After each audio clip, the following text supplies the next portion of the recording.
आज है फ्राइडे और आज है शार्लेट के स्कूल में पीटी डे। तो पीटी डे वाले दिन ना स्कूल बंद होता है, तो इसलिए आज उसकी छुट्टी है। अभी लास्ट वीक की स्प्रिंग ब्रेक थी, इस वीक भी मंडे तक छुट्टी थी, ट्यूसडे वेडनेसडे थर्सडे 3 दिन गई एंड देन आज फ्राइडे को फिर से छुट्टी हो गई।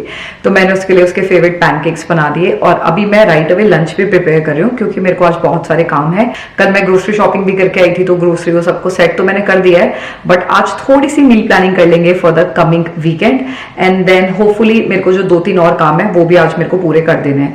उसके अलावा रील्स का काम है और अगर आप लोग फॉलो नहीं कर रहे हो तो please follow my Instagram page astro Swati जुना। वहां पे मैं अपने एस्ट्रोलॉजी के रिलेटेड सारी रील्स, सारी वीडियोस और बहुत सारी अच्छी अच्छी चीजें शेयर करती हूँ।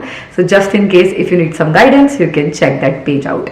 तो क्विकली मैं छोले उबालने के लिए रख देती हूँ, लंच की तैयारी कर लेती हूँ एंड देन मेरी 2 क्लाइंट कॉल है जो मेरे को अभी लेनी है इन अबाउट 15 मिनट्स। तो उससे पहले मैं थोड़ा सा किचन का काम निपटा लेती हूँ, मतलब मल्टीटास्किंग एट इट्स बेस्ट।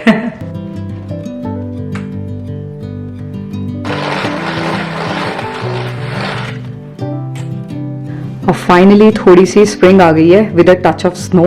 ये मतलब 2-3 दिन पहले थोड़ा सा ब्लिजर्ड आया था, उसकी वजह से थोड़ी स्नो है। अच्छा वेदर देख के ना इंसान का मूड भी बहुत ही अच्छा सा फील करता है।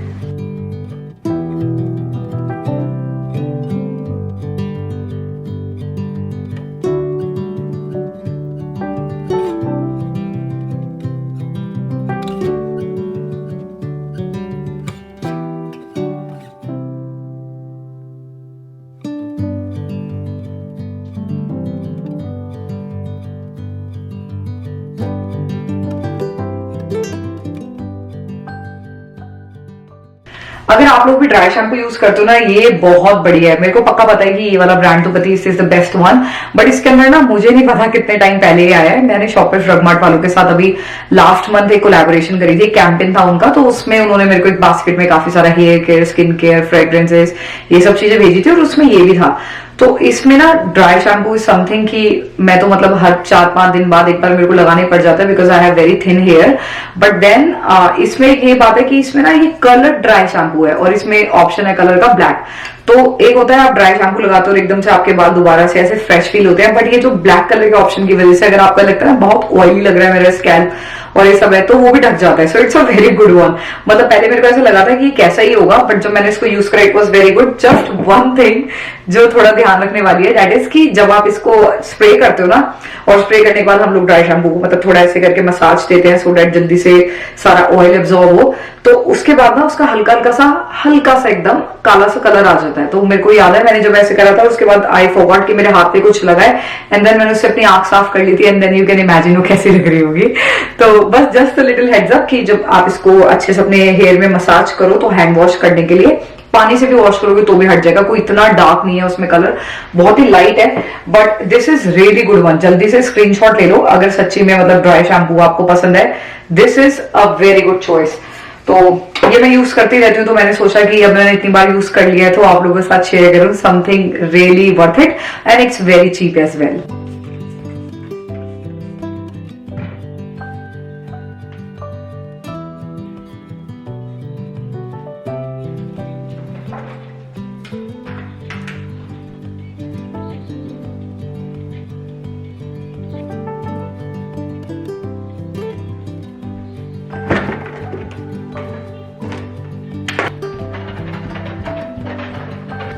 क्या कर रहे हो आप? कार चला रहा हूँ। कार चला रहे हो? ये क्या हाल करा है कमरे का? गलती से हो गया। हमने परसों साफ करा था रूम, इतना गंदा कैसे हो गया? I don't know. I don't know. What do you mean you don't know? Clean it, okay?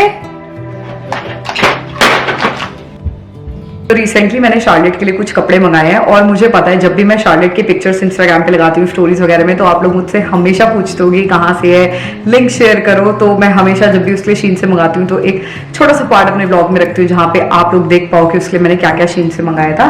तो इस बार मैंने उसके बहुत ही क्यूट कपड़े मंगाए हैं क्योंकि वेदर फाइनली चेंज हो गया है। स्टार्ट करते हैं स्कॉट के साथ, बहुत ही प्यारी यहाँ पे बो की डिटेलिंग है एंड देन ये मैंने इसलिए एकदम हल्का सा स्वेटर मंगाया। सो इट्स नॉट लाइक बहुत गर्म नहीं है, बहुत ही कोजी सा है और आई थिंक अभी भी इस वेदर में भी पहना जा सकता है। एंड देन ये third outfit is my favourite. ये मेरे को बहुत ही प्यारा टॉप लगा, ब्यूटीफुल लेदर स्कर्ट।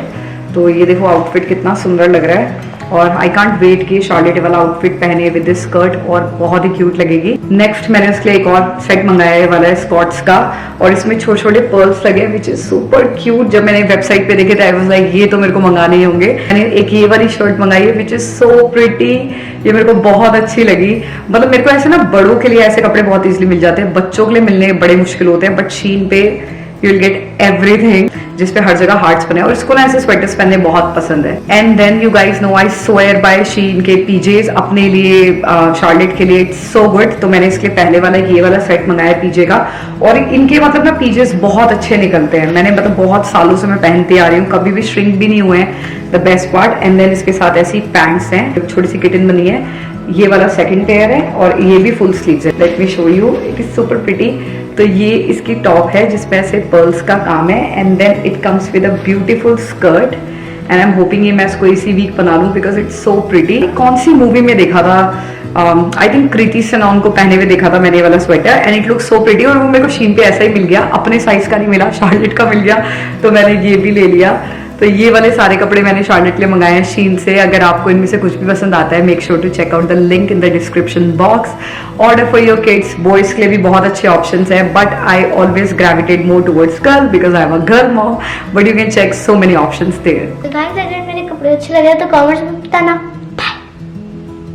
तो मैंने डॉलरामा से ये बहुत ही अच्छे कंटेनर्स लेके आई हूँ, थोड़ा मील प्लानिंग के लिए और प्रेप के लिए काम आ जाता है। और उनके पास ना इतने अच्छे ये ग्लास और बैम्बू के कंटेनर्स थे, और सारे आई थिंक $5 ईच था, which is a very good price.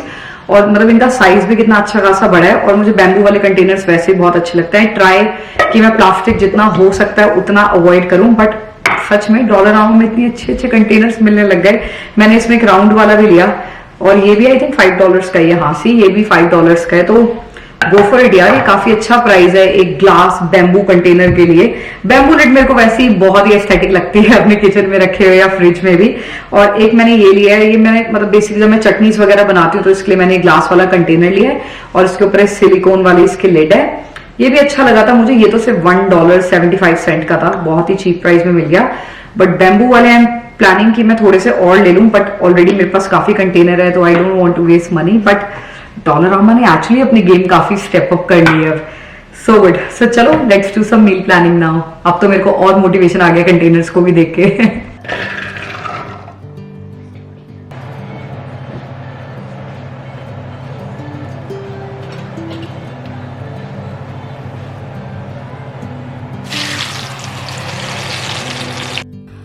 तेल गर्म होने के बाद मैंने उसके अंदर थोड़ी सी अजवाइन ऐड करी है, जीरा ऐड करा है और हींग डाली है। इसके बाद मैंने इसमें टमाटो प्यूरी डाली है, जिसमें थोड़ी हरी मिर्च मैंने डाल के उसको ब्लेंड किया था।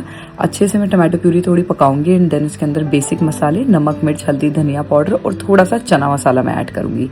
इसको ऐड करने के बाद अच्छे से इसको और पकाऊंगी सो डेट मसाला तेल छोड़ दे। साथ में मैंने यहाँ पे व्हाइट छोले जो बॉईल करे थे उसके अंदर मैंने थोड़े खड़े मसाले ऐड करे थे, और थोड़ी सी चाय पत्ती ऐड करी थी, एकदम जरा सी फॉर कलर। तो ये सब मैंने ऐड करने के बाद इसको मैं और थोड़ी देर पकाऊंगी, एंड देन उसमें थोड़ा सा ही पानी डालूंगी मैं, बहुत ज़्यादा ग्रेवी वाले नहीं बना रही मैं। और उसमें ऊपर से मैं थोड़ा सा पनीर ऐड करूंगी, और उसके अलावा अदरक, और उसको गार्निश करूंगी खूब सारे हरे धनिए के साथ। और बस बहुत ही क्विकली व्हाइट छोले रेडी हो गए हैं।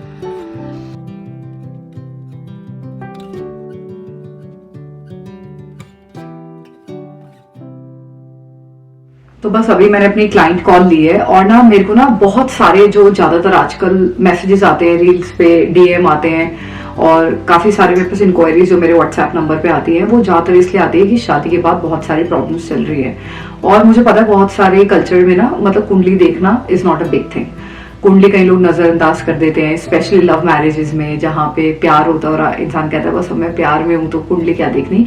But eventually at some time life में आगे चल के कभी जो परेशानी आती है ना, तो फिर उसका जो समाधान होता है वो कुंडली में होता है। तो मेरे पास बहुत सारे क्वेश्चंस इस बारे में आ रहे थे, और मैंने सोचा मैं अपनी यूट्यूब फैमिली से इस बारे में बात करूं। डेफिनेटली मैं रील बनाऊंगी इसके बारे में, क्योंकि मेरे को ऐसा लगता है कि सोशल मीडिया पे क्या है ना, आप इंस्टाग्राम पे बहुत सारे रील्स देख लेते हो, बट कई बार ना कुछ चीजों की रील में वो आप इतने क्लैरिटी से नहीं बता पाते जैसे कि मैं आपको बता सकती हूँ, क्योंकि ऑब्वियसली हमारा रील से बहुत पुराना पहले का रिलेशनशिप है, हम लोग यूट्यूब से एक साथ है। तो मैं आप लोगों के साथ ये एज अपनी ऑडियंस प्लस एज अपनी यूट्यूब फैमिली के हिसाब से मैं आप लोगों के साथ ये बात शेयर करती हूँ। पहली बात तो ना, जितनी मेरे पास लेडीज आ रही है ना, बहुत रोके, परेशान, ओवर थिंकिंग, इन सब चीजों में आ रही है। पहली बात तो ना यार, ये चीजें छोड़ दो। मेरे को जब भी मैं मतलब किसी कैसे रोते हुए वॉइस नोट सुनती हूँ या जब उनसे कॉल पे बात करती हूँ, मेरे को बहुत हर्ट होता है। Obviously as astrologer, as someone जो इंट्यूशन रीडिंग करता है, वो एनर्जी बहुत जल्दी पकड़ लेता है, तो मेरे साथ तो ऐसा बहुत इजीली हो जाता है। एंड दूसरी चीज ये ना कि बहुत बार ना मैंने ऐसा देखा है, कई लोग मुझे जैसे कई बार बोल चुके हैं कि उन्होंने शादी बचाने के लिए सब कुछ कर लिया, रतन पहन लिया, रेमेडीज कर ली, सब कुछ कर लिया, बट फिर भी उनकी शादी बहुत ही मतलब टेढ़ी मेढ़ी चल रही है। तो ना इसके पीछे एक बहुत बड़ा एक दोष भी होता है, जिसके बारे में अगेन रील्स वगैरह में ज्यादा नहीं लोग बात करते, वो होता है गण दोष। तो जब कुंडली का मिलान होता है ना, तो उसे अष्टकुट मिलान बोलते हैं। तो उस मिलान के टाइम पे ना जो गण योग है, जिसके 6 अंक बनते हैं जब कुंडली मिलाते हैं, तो वो योग का क्या मतलब होता है? बेसिकली गण का मतलब होता है या तो आप मनुष्य हो, या देव हो, या राक्षस हो। तो ये गण के हिसाब से होता है। कई बार ये चीजें पता लगती हैं कि इसीलिए जब आपकी मैं कुंडली चेक करती हूँ, तो मैं जितने मेरे क्लाइंट्स हैं उनको हमेशा बोलती हूँ time of birth, date of place of birth, ये सब चीजें, क्योंकि इससे पता लगता है कि आप कौन से गण के भी हो। तो होता क्या है कि समटाइम्स कोई गण में पैदा हुआ है मनुष्य में, और एक इंसान पैदा हुआ है राक्षस गण में। तो जब मनुष्य और राक्षस एक साथ मिल जाते हैं, तो आफ्टर सर्टेन टाइम्स उन दोनों की सोच, उन दोनों के ख्यालात, उन दोनों के कैरेक्टरिस्टिक्स, उन दोनों के मॉरल्स, उन दोनों की वैल्यूज बहुत अलग अलग होती है। और वही चीजें देख के शादी में आगे चल के आपको लगता है मेरी से बन नहीं रही है, क्या प्रॉब्लम हो रही है, मैंने अपना सब कुछ ट्राई कर लिया, अब हालात ही आ गए कि मैं साथ रह नहीं सकती। तो बेसिकली वो गण दोष की वजह से भी होता है, जो बहुत बड़ा दोष माना जाता है। 6 अंक काफी ज्यादा अंक होते हैं कुंडली मिलान के टाइम पे। तो ये चीजें कुंडली से पता लगती हैं। ये चीजें जब तक आप चार्ट नहीं पढ़ते, बर्थ चार्ट नहीं पढ़ते, तब तक नहीं पता लग सकती। तो अगर आप सिर्फ देख रहे हो बहुत सारी रेमेडीज और ट्राई कर रहे हो, एंड यू स्टिल फीलिंग कि मेरे साथ ऐसा हो नहीं रहा है, बिकॉज आपकी कुंडली अलग है। वो कुंडली सिर्फ आपकी है, वो किसी और की नहीं है। तो आपकी कुंडली में जो प्रॉब्लम है, वो तभी पता लगेगी, वो जड़ तभी पता लगेगी जब तक कोई कुंडली पढ़ता नहीं है। और इसमें मैं ये नहीं कह रही कि मैं मुझसे कुंडली पढ़वाओ, आप किसी से भी, जो भी आपको लगता है बहुत नॉलेजेबल है इस चीज में, एक्सपीरियंस्ड है, जिनको आपने आजमाया हुआ है, आपके किसी फैमिली मेंबर ने आजमाया हुआ है, उनसे बात करो और उन एस्ट्रोलॉजर से मिलो, अपनी कुंडली एक बार चेक करो। क्योंकि मोस्ट ऑफ द टाइम जो जड़ होती है वो कुंडली से ही पता लग जाती है, आपको इधर तो भटकने की जरूरत नहीं पड़ती है। तो इसीलिए बस मैं यही कहना थी कि यहाँ पे मेरे को मैसेज आप लोगों के साथ इसलिए शेयर करना था कि एस्ट्रोलॉजी में बहुत सारी चीजें बहुत डीप है। वो डीप चीजें आपको बर्थ चार्ट से पता चलती हैं। सोशल मीडिया पे जैसे मैं आप लोगों के साथ छोटी छोटी रेमेडीज शेयर करती हूँ, आप ये करो वो करो, वो होती है जनरल रेमेडीज। एकदम अंदर किसी के जाके, किसी की लाइफ के अंदर घुस के उसको ठीक करना, उसका निवारण निकालना सिर्फ कुंडली पढ़ के हो पाता है। तो प्लीज, मेरे इतने सारे क्लाइंट्स जो मुझे बताते हैं, पहले वो उनके पास गए, इनके पास गए, कुछ नहीं हुआ, फिर इसके पास ये ट्राई करा, वो ट्राई करा। मेक श्योर कि आप किसी ऐसे इंसान के पास जा रहे हो जो सिर्फ बातें नहीं कर रहा है, जो एक्चुअली में वैल्यू प्रोवाइड कर रहा है। ये चीज बहुत इंपॉर्टेंट है, स्पेशली उसका ट्रस्ट कैसा है आपके साथ, ये चीज बहुत इंपॉर्टेंट है। प्लस जो वो आपको निवारण बता रहे हैं, जो रेमेडी बता रहे हैं, वो आप कितने फेथ के साथ करते हो, ये भी चीज बहुत जरूरी है। Subconscious mind plays the biggest role, I always say this. तो इसीलिए अगर बहुत परेशान हो, पहली बात तो यार, क्योंकि मेरी ज्यादातर ऑडियंस लेडीज है, प्लीज ओवरथिंक करना बंद करो, प्लीज ओवरथिंक करना बंद करो। वी डोंट इवन नो कि आने वाले 5 मिनट में क्या होने वाला है, फॉरगेट अबाउट आने वाले 5 साल में क्या होगा। अगर आपको लग रहा है you are very very stuck and you feel you have tried everything, go for birth chart check. अगर आप उसमें बिलीव नहीं करते, विच इज कंप्लीटली नॉर्मल, बहुत सारे लोग बिल्कुल बिलीव नहीं करते एस्ट्रोलॉजी में, then go with your gut feeling. Because मेरा मानना है, आदमी को तो मुझे पता नहीं, लेडीज के साथ भगवान ने उनको एक सुपर पावर दी है, दैट इज इंट्यूशन और गट फीलिंग। इसीलिए इंट्यूशन की पावर को सुनो, मेडिटेट करो, तभी थोड़ा ध्यान करना बहुत जरूरी होता है, बहुत टाइम देना चाहिए अपने आप को भी। और देखो फिर आपकी बॉडी, आपके गट आपको क्या कह रहा है, and then go according to that. तो बस ये मैं आप लोगों के साथ सिर्फ इसलिए शेयर कर रही हूँ बिकॉज आई वॉन्ट कि आजकल के टाइम में भी अगर औरतें परेशान हैं, औरतें ओवरथिंक कर रही हैं और क्या होगा, कैसे होगा, क्यों होगा पे सोच रही है ना, तो this is high time you take that responsibility. और कहते हैं ना, पूरे विश्वास के साथ एक बार वो स्टेप आगे लगा के देखो, एक बार ट्राई करके देखो। बट परेशान होके, रोके, 100 चीजें ट्राई करके हार मानना is not what I would ever suggest. Please, जो मैंने मैसेज आपको दिया है, मे बी आई थिंक ये मैसेज मे बी मेरे आज दिल में आया तो मैंने शेयर करा है, और आप में से पता नहीं कौन देख रहा है जो उससे रिलेट भी कर पाया होगा। Please don't overthink, root cause पकड़ो और फिर देखो इसको ठीक करना है, अगर ठीक करना है, नहीं ठीक करना है, ट्यूशन दे जो भी है, अपने आप को सुनो, समझो, अपने आप के लिए डिसीजन लो, ना कि उनके हिसाब से डिसीजन लो कि लोग क्या सोचेंगे, सोसाइटी क्या सोचेंगे। दैट्स कंप्लीटली बुलशिट, सच में। सिर्फ अपने हिसाब से डिसीजन लो। तो चलो मैं चलती हूँ अभी किचन में, थोड़ी सी मील प्लानिंग करनी है, प्लस मेरे को टी शर्ट चेंज करनी पड़ेगी क्योंकि इस पे दाग लग गया छोले का। तो बस मैं पहले लंच कर लेती हूँ एंड देन कुछ मील प्लानिंग कर लेती हूँ। मैं चाहती हूँ वीकेंड पे मैं थोड़ा टाइम शार्लेट के साथ स्पेंड करूँ और सारे काम नॉर्मली टाइम से खत्म कर लूँ। तो कल मेरी कुछ BBS स्टूडेंट्स के साथ क्लासेस है अपनी, जो मैं अपना कंटेंट क्रिएशन का कोर्स करवाती हूँ उसकी, और कल आफ्टरनून के बाद फिर मैं फ्री हो जाऊंगी। तो अगर मैंने मील प्लानिंग करी आने वाले 4-5 दिन के लिए, तो मैं आराम से सॉर्टेड होके कमिंग वीक के लिए भी बहुत सारे काम कर सकती हूँ। तो चलो चलते हैं किचन में, पहले मैं लंच कर लूँ एंड देन करते हैं थोड़ी मील प्लानिंग। और हाँ, अगर मैसेज से रिलेट कर पाए हो तो let me know in the comments, और ओवरथिंक करके परेशान नहीं होना है।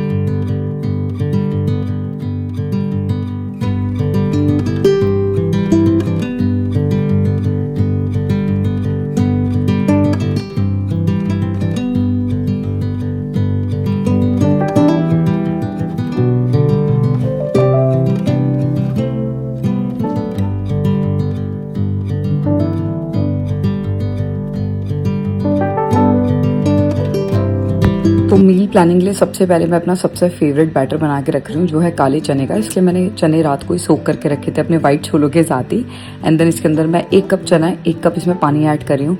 इसके अंदर ऐड करनी है हरी मिर्च, अदरक, लहसुन, धनिया, और इसके बाद इसके अंदर डालना है, जैसे 1 कप चने हैं तो आधा कप इसमें सूजी ऐड करनी है, 2 चम्मच इसमें मैंने दही ऐड करी है।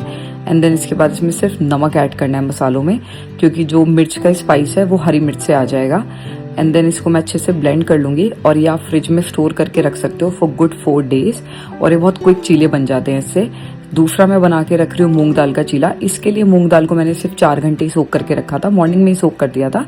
उसमें मैंने हरी मिर्च डाली है, अदरक ऐड करा है, और उसके बाद इसमें थोड़ी से और न्यूट्रिएंट बढ़ाने के लिए इसमें बीटरूट ऐड करके पानी डाल के मैं इसको अच्छे से ब्लेंड कर लूंगी। ये भी 3 से 4 दिन बहुत आप इजीली इसको बैटर बना के फ्रिज में रख सकते हो। और इवन इसका तो जब आप चीला बनाते हो तो आप इसकी फिलिंग भी बहुत अच्छी बना सकते हो, जिसमें आप अनियन, टमेटोज, पनीर, ये सब चीजें ऐड करके इसकी बहुत यमी फिलिंग रेडी कर सकते हो। बीटरूट की वजह से बहुत ही प्यारा कलर आता है, जो मेरे को बहुत अच्छा लगता है। उसके अलावा मैंने जितनी मैं वेजिटेबल्स लाई थी, कई सारी वेजिटेबल्स को मैंने चॉप करके रख दिया सो दैट टाइम बचे। एंड देन जो मैं पालक लेके आई थी, तो पालक को मैंने अच्छे से बॉईल कर दिया है। मैंने इसको मतलब करीब 5 से 7 मिनट ही बॉईल करा है। एंड देन ठंडे पानी में अच्छे से धो के उसको मैं प्यूरी करके इसको मैं क्यूब्स की शेप में डाल देती हूँ। एंड देन जब फ्रीज हो जाती है तो रख लेती हूँ। तो क्विकली कोई भी ग्रेवी बनानी होती है तो उसमें ऐड कर लेती हूँ। मैंने यहाँ पे व्हाइट मटर भी बॉईल करके रखी हुई है। व्हाइट मटर को रात भर सोक करके रखा है। एंड देन उसको बॉईल करके रखने से क्या होता है कि जब भी आपको कुछ हेल्दी खाने का मन करता है तो आप क्विकली वो मटर के अंदर कुछ वेजिटेबल्स वगैरह ऐड करके, प्रोटीन इंटेक और बढ़ाने के लिए उसमें पनीर वगैरह ऐड करके आप एक क्विक सा अपने लिए लंच या डिनर ऑप्शन प्रिपेयर कर सकते हो। मेरे लिए वन ऑफ द फेवरेट और ईजीएस्ट रेसिपीज में से एक है। तो ये मटर मैंने रात भर सोक करी थी, उसे बॉईल करा है, उसके अंदर मैंने वेजिटेबल्स ऐड करी है। एंड देन इसमें थोड़ा सा मैंने इमली का रस ऐड करा है। उसके अलावा आप इसमें थोड़ी सी हरी चटनी और नमक और मिर्च को ऐड करो, बहुत ही यमी बनता है, काफी हेल्दी ऑल्टरनेटिव होता है। डोसा का batter is also one thing जो मैं बनाती हूँ एवरी वीक। और उसके अलावा यहाँ पे मैं टमाटर और प्याज की ना मखनी ग्रेवी बना के रख रही हूँ। तो कई बार मैं मसाला बना के रखती हूँ, कई बार मैं मखनी ग्रेवी बना के रखती हूँ। और ये वाली ग्रेवी आराम से आप 2-3 दिन फ्रिज में रख सकते हो। और जब आपका मन करे तो बस आपको उसको रीहीट करना है, और इसके अंदर आपको या तो पनीर ऐड कर सकते हो जिससे शाही पनीर बन जाए, या आप इसके अंदर सोया चाप ऐड कर सकते हो। तो बहुत ही क्विक हो जाता है ये वाला काम। नहीं तो समटाइम्स मैं टमाटर, प्याज, अदरक, लहसुन का जो थिक मसाला होता है वो भी बना के रख देती हूँ, जो आराम से 3-4 दिन आप फ्रिज में स्टोर करके रख सकते हो। इसके अलावा टमाटो सूप तो मेरा वैसे ही बहुत फेवरेट है, और वाइन टमाटो सेल पे भी मिले थे मुझे, तो मैं काफ़ी सारे टमाटोस लेके आई थी। और उसमें एक रेड बेल पेपर ऐड करने के बाद हल्का ऑयल डाल के उसको मैंने बेक करने के लिए रखा है एयर फ्रायर में। एंड देन उसके बाद जब आप एयर फ्राई करो तो हाफ वे थ्रू में गार्लिक ऐड करने के बाद उसको दोबारा से आप ऑन कर दो। 15 मिनट्स का टोटल प्रोसेस होता है ये। एंड देन थोड़ा कूल डाउन हो जाए तो उसको ब्लेंड करने के बाद छान के आप इसको स्टोर करके रख सकते हो। और जब भी टमाटो सूप पीने का मन है तो आप वो क्यूब फ्रिज में से निकालो और उसको गर्म करके विद इन 5 मिनट्स में यमी टमाटो सूप एंजॉय कर सकते हो। आई होप आपको आज की वीडियो पसंद आई हो। I will see you guys next week. Till then take care.